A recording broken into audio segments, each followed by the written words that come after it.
ધન્યવાદ. આજના ખુડદ ગામના આંગણે આપણા ઠાકોર સમાજની વિરમગામ, માંડલ અને દેત્રોજ આમ તો આગેવાનોની બધા આગેવાનોને જ લગભગ બોલાવ્યા એવું લાગે છે. આગેવાનોની મીટિંગ મળી છે, કારણ કે આખો સમાજને નથી બોલાવ્યો એટલા માટે કે આપણે નિમણૂક કરવાની છે. એટલે મુખ્ય આગેવાનોને બોલાવ્યા છે. ત્યારે સંખ્યા સારી જ છે, પણ અલ્પેશભાઈ ટકોર કરીને ગયા છે એવી તો નથી. એટલે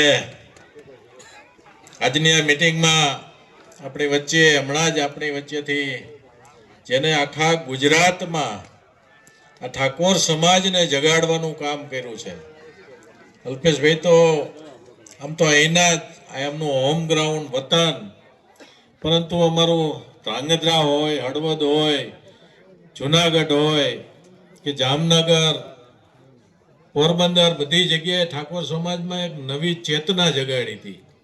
અને એ ચેતનાના કારણે આપણો સમાજ ખરેખર જાગૃત થઈ અને સાચી લોકશાહીમાં આવ્યો તો એવું જેણે કામ કર્યું છે એવા આપણા ગાંધીનગર દક્ષિણના ધારાસભ્ય આપણી વચ્ચેથી હમણાં જ વિદાય લીધી એવા અલ્પેશભાઈ, એમના પિતાશ્રી ખોડાજીભાઈ, મનુજીભાઈ, અજીતજીભાઈ, દિવાનજીભાઈ, કુંવરજીભાઈ, અને આપણા આમ તો મારી ચૂંટણી વખતે મને 4-5 યુવાનો નજરમાં, તરવરિયા યુવાનો જેને કહેવાય ને એને સમાજ માટે કંઈક કરી છૂટવાની ભાવના હતી, એવા તરવરિયા યુવાનો અને એમને મહેનત આમાં ઘણી બધી કરેલી છે એવા ભાવેશભાઈ, લખનજી, દેવાજી, વિક્રમભાઈ અને અમારા વેવાઈ ક્યાં ગયા વિષ્ણુજી,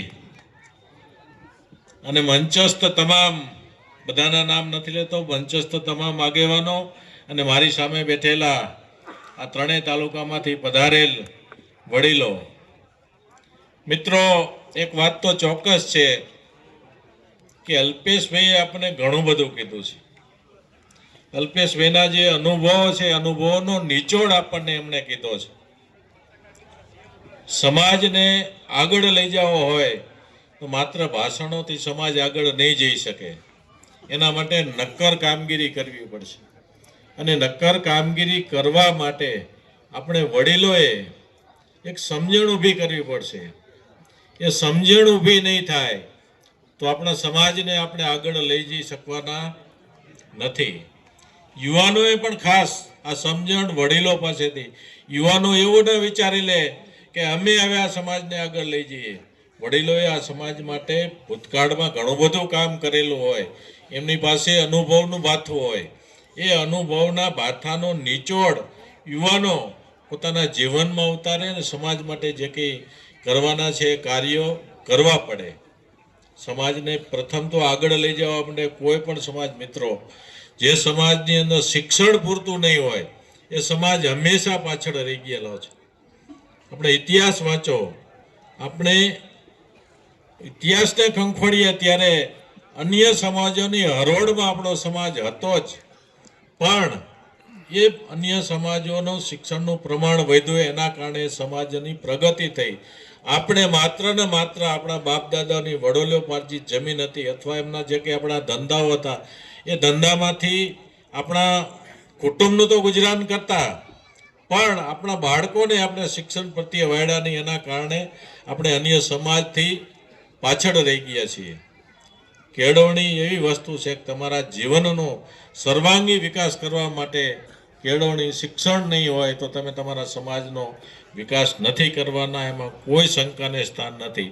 અને શિક્ષણનો વિકાસ કરવા માટે અત્યારે હું જોઈ રહ્યો છું કે હું જ્યારે ભણતો, મારાથી તમને એક દાખલો આપું કે મારા ગામની અંદર હું જ્યારે પ્રાથમિક શિક્ષણ લેતો ત્યારે મારા ગામમાં એક વિદ્યાર્થી અને એક શિક્ષક, વિદ્યાર્થીમાં હું એક જ હતો. આમ તો આખું આપણું ઠાકોરનું ગામ છે, આખું ગામ, પણ ત્યારે આપણા સમાજની અંદર શિક્ષણમાં જાગૃતિ નથી. મારા પપ્પા, એમને જોયું કે હું સૌથી નાનો, એમને જોયું કે આપણે એક દીકરાને તો ભણાવવો જોઈએ.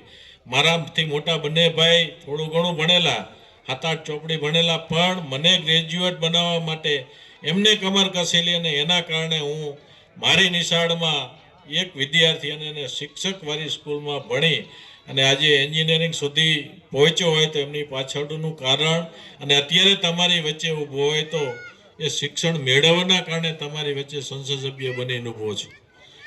એટલા માટે હું તમને બધાને કહું છું કે આપણે બધાએ જેમ અલ્પેશભાઈએ કીધું એમ શિક્ષણ નહીં મેળવીએ તો આપણો સમાજનો વિકાસ થવાનો નથી. શિક્ષણ મેળવવા માટે ઘણી બધી વિટંબણાઓ પણ છે. આજે શિક્ષણ મોંઘું થતું જાય છે. સારું શિક્ષણ ચોક્કસ અત્યારે ત્યાંની સરકારે નવી શિક્ષણ નીતિની અંદર સારામાં શિક્ષણ નીતિ અત્યારે આપણી અમલમાં છે. આ શિક્ષણ થકી સર્વાંગી વિકાસ દરેક બાળકનો થાય. નોકરીઓ બધાને જેટલા ભણે છે ને નોકરીઓ નથી મળવાની, પણ એની અંદર સ્કિલ ઊભી થવાની છે. એ સ્કિલ ઊભી થવાના કારણે એના ધંધા રોજગાર માટે દરેકે દરેક યુવાન પોતે એમાં પ્રવીણ થવાનો છે અને પોતાના કુટુંબનો વિકાસ કરી શકવાનો છે. પણ અલ્પેશભાઈએ કીધું એમ આપણે, હું તો એમ કહું છું કે દરેકે દરેક તાલુકાની અંદર આપણી એક બોર્ડિંગ હોવી જોઈએ, એક શૈક્ષણિક સંસ્થા હોવી જોઈએ. આપણો સમાજ અન્ય સમાજની સરખામણીમાં આર્થિક ઘણો પાછળ છે, નબળો છે, પણ એના કારણે આપણે સારી હોસ્ટેલમાં નથી મૂકી શકતા, આપણા બાળકોને સારી કોલેજમાં નથી મૂકી શકતા, સારી હાઈસ્કૂલમાં નથી ભણાવી શકતા. એના કારણે આપણા બાળકો ક્યાંક ને ક્યાંક પાછળ રહી જાય છે. એના માટે આપણે દરેકે દરેક તાલુકા મથકે આપણી એક સારી શૈક્ષણિક સંસ્થા હોય, સારી બોર્ડિંગ હોય, એમાં એને મફત રહેવાનું જમવાનું બધું મળતું હોય. આ વ્યવસ્થાઓ આપણે બધાએ ઊભી કરવી પડે અને એના માટે આપણે બધાએ મહેનત કરવી પડે. આપણે મોડા જાગ્યા છીએ, પણ જાગ્યા ત્યાંથી સવાર ગણીને આપણે આ દિશામાં કામ કરશું તો આપણે આપણા બાળકોનું ભવિષ્ય આપણે એને સારું કરી શકવાની ક્ષમતા આપણે કેળવી શકશું. અને તો જ આપણે આપણા બાળકો, હમણાં અલ્પેશભાઈએ કીધું ને મારે મારા સમાજના બાળકોને કલેક્ટર બનતા જોવા છે, એસપી બનતા જોવા છે, અધિકારી બનતા જોવા છે, મારે મારી દીકરીઓને અધિકારી બનતા જોવી છે, એને કોઈ સલામ મારતું હોય એ મારે જોવા છે. આ જોવા હોય તો આપણે દરેકે દરેક તાલુકા મથકે આપણી શૈક્ષણિક સંસ્થાઓ આપણે ઊભી કરવી પડે. અને ઊભી કરવા માટે આપણે અત્યારથી કમર કરશું તો મને નથી લાગતું કે આપણે ન કરી શકીએ.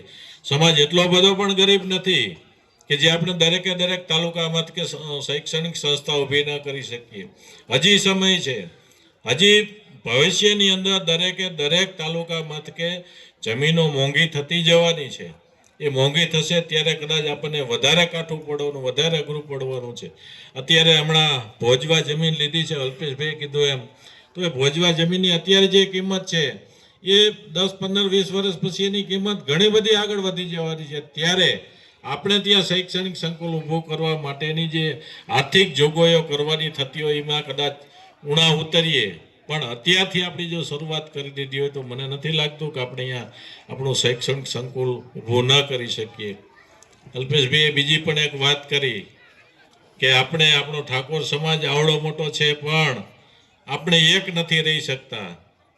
એમને આ સ્ટેજ ઉપરના બધા આગેવાનોને કીધું કે આટલા ભેગા થઈ જાય તો સમાજ તો ભેગો જ છે, ચોક્કસ સમાજ ભેગો છે, એમાં કોઈ શંકાને સ્થાન નથી. પણ સ્ટેજ ઉપરના તમામ લોકોએ પણ હવે પોતાને પક્ષાપક્ષીથી પર ઉઠીને આપણે બધાએ એક થઈને સમાજ માટે કામ કરવાનો સમય હવે પાકી ગયો છે. ત્યારે સ્ટેજ ઉપરના તમામ આગેવાનોને પણ હું કહું છું કે આપણે આવનારા સમયની અંદર સમાજનું જ્યારે કામ આવે ત્યારે પક્ષાપક્ષીથી પર રહીને આપણે બધા એક થઈને સમાજ માટે કામ કરવાના દિવસો હવે આવી ગયા છે. ત્યારે આપ બધાને ઘણી બધી અલ્પેશભાઈએ વાત કરી શૈક્ષણિક સંકુલ ઊભો કરવા માટે એમને જે ઓફર કરી છે, કદાચ એમના જેટલી આર્થિક સગવડ મારી નથી, પણ સંસદ સભ્ય છું એમનાથી ઓછો તો હું 1 રૂપિયો નહીં રહેવા દઉં. આ સમાજને મારા આજના મંચના માધ્યમથી કહું છું કે એ ધારાસભ્ય છે, મારી ફરજમાં પણ આવે. હું એમના કરતાં મોટો છું એટલે મારે એમના કરતાં થોડુંક મોટો જ રહેવું પડે. એટલે સમાજને હું વચન આપું છું કે એમાં ક્યાંય તમે માગણી કરજો, તમે કહેજો, હું એમાં 1 રૂપિયાથી ઓછો નહીં રહું, એની તમને બધાને ખાતરી આપું છું.